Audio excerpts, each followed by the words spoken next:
Aha, first worker. Hello viewers, me and team here, and welcome to a Starcraft 2 match.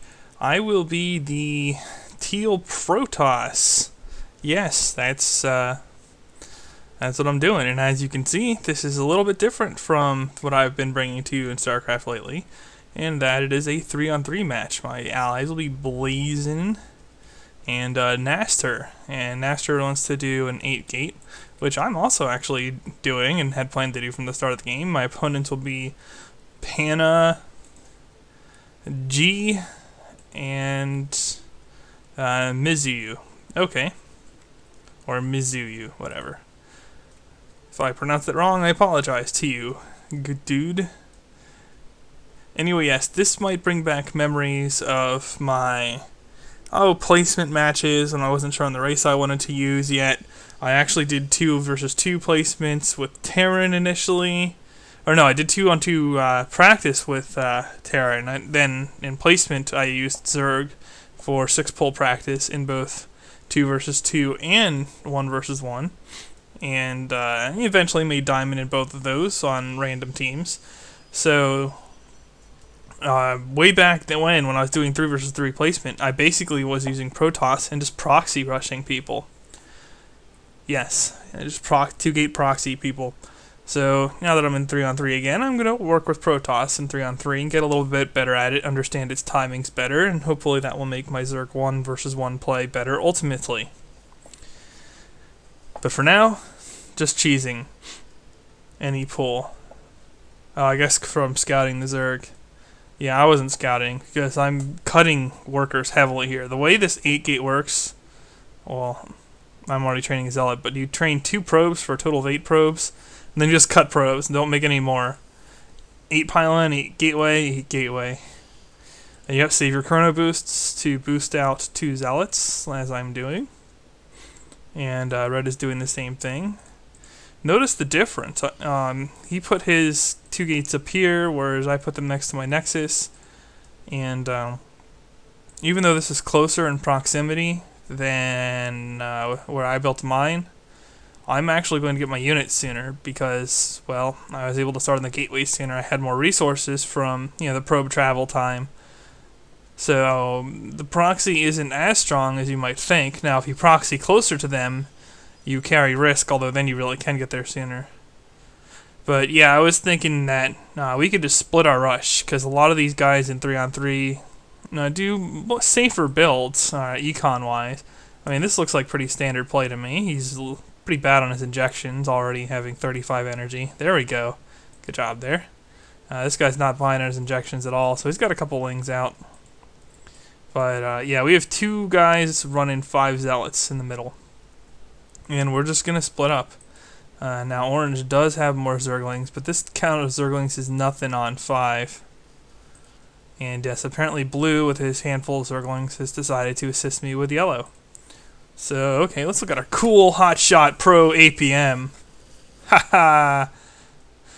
Now, one thing, Zealots are kind of interesting because they are slow, so they can be kited, they're melee, but they're very powerful at first in terms of just raw hitting power.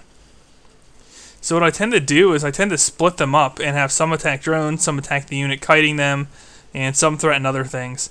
Just because that forces the opponent into more APM, and also forces, well, you're going to do some damage no matter what, especially if you have a couple of guys beating on a stationary structure. But here we're going to take out the hatchery. Meanwhile, I don't know what happened here, but Red got spanked a little bit. And now Yellow's sending some lings over, but that's really not threatening. In fact, we were already clearing out. And that's pretty much a crippling shot on Yellow. I didn't want to do anything else. Instead of just taking out another guy or crippling another guy. So I agree with Red for hitting Orange. And I think Red said he's Diamond or something at some point in this game. So apparently he also knows what he's doing. But I was already on my way to Orange by the time he was able to sell us to go to Orange. Ah, yes, concussive shells, completely own Zealots, more kiting, and the only way you're going to beat that is with Zealot charge, which I don't have and will not have because I've really cut workers to get a bunch of Zealots quickly. Ah, no, banelings. But yeah, this is a bit of a mismatch in that I think everyone on our side was higher league than everyone on the other side. So that happens sometimes. But you can just get a crazy amount of zealots pretty early in the game at the 2-gate nonsense. Now, of course, the second somebody starts getting stalkers or roaches or marauders with either stem or concussive shells, zealots start looking pretty bad, but at least in the very early goings, very strong units and actually threatening. And now I have speedling help. So, yeah, they can surround, cut off the retreat, cut off the kiting, and screw up those marauders. So it's nice to have them in a team game, something that can prevent your enemy from fleeing as effectively. And you see the workers just melt to zealots, and it's just like nothing. Yeah. And people often complain because they get matched against people in higher leagues, but that generally happens if you're doing well. And if you do win games in higher leagues consistently, you will get promoted. So, definitely something to bear in mind. Yeah, just get ripped apart. If you don't micro those Marines, they have nothing on Zealots. They really need to be microed to stand a chance. But there's not too much Foxer/fake Foxer micro at the gold level 3 versus 3 play, I'm afraid. So, this is pretty much a kill shot at this point, and just some rambling. And everybody's lost their base, or at least had the majority of their workers killed on the other team, while we're all relatively intact. Yeah, look at all these pro amount of probes here. 1 per mineral patch, baby. But seriously, at this point, I just start running zealots to every single mineral patch. That just prevents anybody from landing the command center.